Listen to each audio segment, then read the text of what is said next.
Welcome back, everybody, to Obstacle Building 102. I think we're past 101. We're 102. We're working on this guy, what's been going the whole week. Just today, I got to start doing my fill, and the fill has changed ever so slightly since the formula was first tested. Let's go with tested. The formula is, of course, one of those. That's a 2-gallon plastic bucket of decomposed granite, but you can use pretty much whatever you want. You mix one of those buckets with one of those little, that's a container for screws. I think it's a half a gallon. So a half a gallon of Portland. And then where it gets important is, short story long, my father-in-law was picking up produce from, like, the school has this program where they give you free produce, just presumably for no reason. And they asked him if he wanted 2 cases of Viscocrete Power Bond, which is a strange thing because it's a concrete additive. My theorization early on here is that it's PVA. All I know is it really works. And then because I'm unhappy with how gray everything comes out, this is buff Quikrete cement color. I'm doing just a small pour. The mixer is big enough to hold 2 buckets of DG and 2 scoops. And in with that is a splish of the Visco Bond and a splash of the color. And what that gets you is this delightful soup. There's a little water pulling to the top, but you'll see the edge that can pull. And that's with no aggregate. There's effectively no aggregate. I mean, there's the small gravel that is the DG.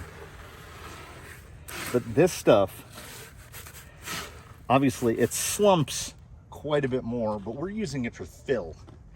And the consistency of it, it just fills in. And even when you have relatively significant gapping, like up along here, this stuff will just fill it in, because what I believe is PVA, the Viscocrete, I guess I would say it almost plasticizes the Portland DG mix. So what I call pullback, I guess shrinkage is what it would be, when it comes into contact with stuff not as wet as the mix. It doesn't draw back from the rock. I try to keep everything wet, but that is a struggle. So aside from the little bucket, it's just 2 tools. It's my traditional favorite, the Libman little hand broom, and we follow that up with, I haven't found anything that works better than the $2 corn broom. So it's the Libman to motivate stuff into the gaps. I start from the top and I work my way down, because gravity then assists. And like, as I pointed out, there was a big gap right there.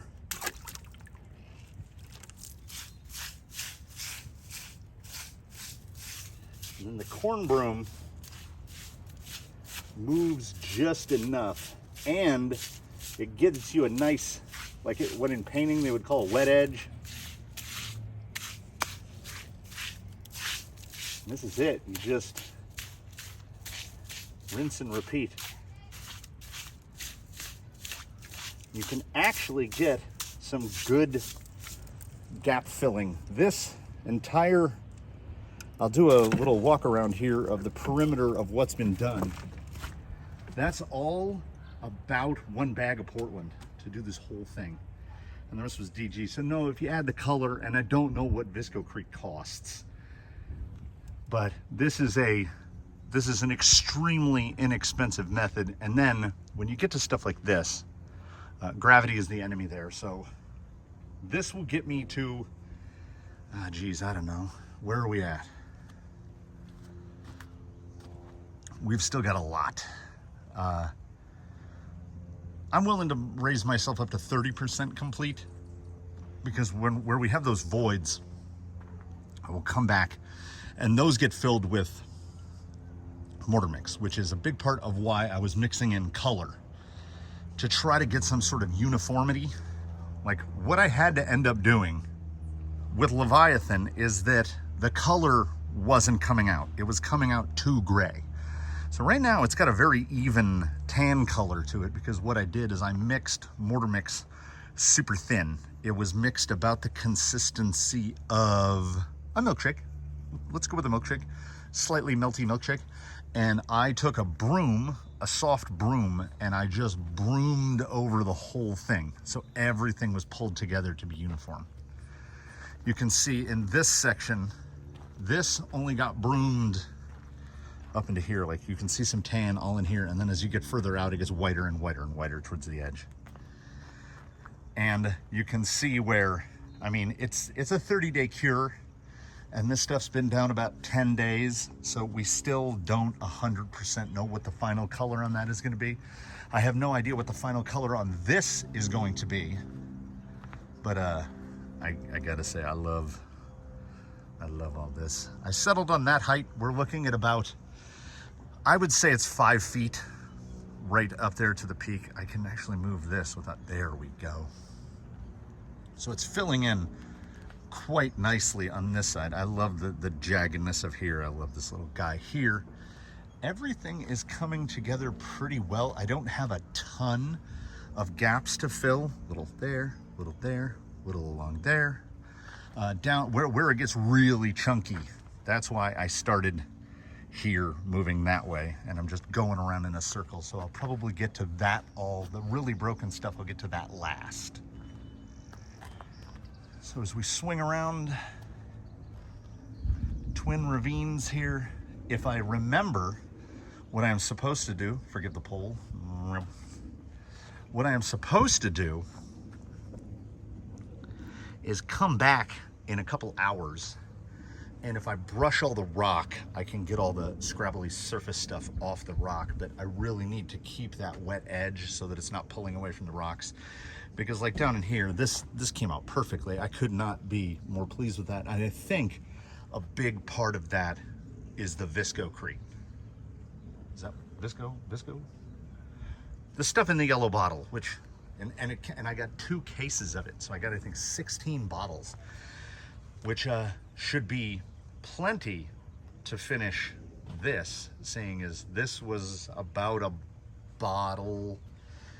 Each bucket, I can get, I would say, 6 buckets out of the mixer per bottle.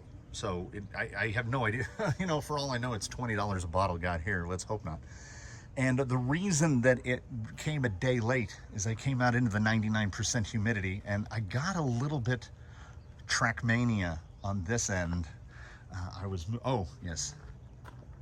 That's it. That's all we got left. Just broke it up with a sledgehammer. That's all we've got left in the fill. That's all gonna kind of go in here. Oh, while we're at it, that's all gone too. All the rocks, sifted the last of the dirt out, the last of the small rock. I have a little bit more of river rock. I have my secret stash, but I really wanted an incline, just like a test incline. So that whole thing will be gone over and set in with, the sides will get set in with the blend, and then it will get filled all on the sides and everything with mortar mix. So it's probably gonna be like 2 bags of mortar mix to fill that out, but it's okay because I still have 7 bags left. And because I built this up so high along here, I mean, I'm kind of intrigued by this. I think once that's closed in, that could be interesting, but it does give me the opportunity to raise this peak all the way up, because now I don't have that slope coming off on that side. So this is what happens. The instructions are, start with no plan. I just free-formed the base of this, and then it got bigger, and then it got bigger, and then it got bigger, and then it got bigger, until you use up, consume all resources available, essentially. Like I have, well, like there's that. There's a little bit of rock left, there's a little bit of crush fill, but we have plenty of DG to finish this project out. And I gotta say, the revelation 1 was finding that if I mix DG and Portland, it makes this perfect fill. That's what all of Leviathan is constructed out of. And then you add that additive, and it not only does it stretch it, but it makes it bond and fill so much better. Now, I wanted to commit this to video because the color, it's definitely like a medium brown, right? And obviously it's going to dry lighter, because if you see Leviathan out there in the sun, Leviathan is a very soft tan. I would like this to cure out in at least a very soft tan, but part of me tells me that it's going to do what Undertaker did and just turn gray. This is also why I brush over everything. Like, I didn't brush that out, so it's the natural color of the broken concrete, and then gray all around the edges. So this, I'm trying to establish some sort of uniformity. I had overcast all day yesterday when I was setting rock, and I had overcast for about 2 hours of doing this morning. And then the sun decided to come out, and it's really flash setting. Like, you can see the marks from the broom because it's setting it so quickly. So this cannot be driven on for a couple days. I figure this was a day. That's going to be a day, probably 2 days. Another day for this center part here in the middle. A day for mortaring. Yeah, maybe by the next update. So by Friday, hopefully this obstacle section will be done. One of my new favorite rocks. Look at that thing. It's crazy. There's also a rock around here that's just green. Like, it looks like an avocado. So I got to find that one. I want to put it out in more of a position of prominence. So this is just and it's still holding that edge in there. I got to get that out of there before that hardens up. So another in the sequence of It's All Content. Building obstacles, it ain't hard. All you have to do is build, just continually build them. Just never stop. Because each time I build one, I feel like I'm getting better. I'm really pleased with this. And what I've achieved here could not have happened had I not torn Dry Bone Valley down and rebuilt it. Also, my second hose, the one that I mended, I mentioned in an earlier video that I'd mended hoses, it has now exploded twice. So methinks that's one of those Lowe's kink-free 100-foot hoses. Methinks that hose is done. I'm gonna take the end fittings off of it and dispose of that, and probably just replace it with another hose. The red 100-footer has blown up once. No, I'm sorry, has blown up twice. On like cloudy days. One of them blew up just full cloud, like no sun hitting it. I don't get it. The little green guy is the only guy I've had really any luck with. So I'm gonna get back to this before this hardens up. And I'm not gonna do an outro right here. I'll save the outro in case I think of something to say later. So here's where we draw the day to a close. I've moved into a whole new era of old guy stuff, which is at a certain point in the day. So as you saw, I scoop the stuff. We got a 2.5 quart. I'm probably getting what, maybe 1.5 liters per scoop out. I don't know what the math is on the weight for that. All I know is that this is the grip, and after a while the bucket just falls out of my hand. The grip strength is gone. I've used up my grip strength for the day. So that's how I know when I'm done. I also know when I'm done because if you get finished and you don't look like this, I'm not 100% sure you're doing it right. Like, it's all about wearing it. So that's where it sits for the day. Also,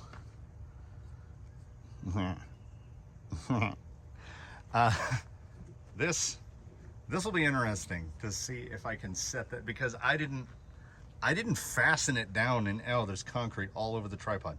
I didn't fasten it in any way. It's sitting there via weight.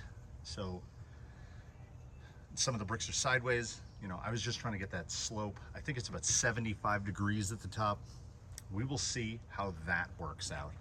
Everything else came out pretty good. I mean, that was, so from here-ish to all this down here, that was one wheelbarrow's full. So it's all about Viscocrete Power Bond or whatever I think it's Viscocrete Power Bond. It's all about that. That stuff has transformed. And honestly, the first time I used it was right here, because getting the mortar mix to apply up under edges, I mean, there's still some free lizard real estate, but getting all up in there, it's not explicitly what Type S mortar is for. I hope this works. That seems suitably steep, right? Nothing's just gonna fly up that. I mean, we'll find out after it's all filled in. This is turning into quite a thing. So thanks for stopping in and checking it out. Follow along to see where it goes. It'll also be interesting to see if anybody can get out of that. That's all I've got for you today, everybody. It is early. I am tired. I'm gonna eat something. I'm gonna sit down. You know, the usual stuff. Hopefully, sooner rather than later, I'm gonna get that Ground Fox Origin underway. I know I keep saying it, but maybe if I keep saying it, it'll happen. So until then, have a good one, everybody. I'll see you in the next one.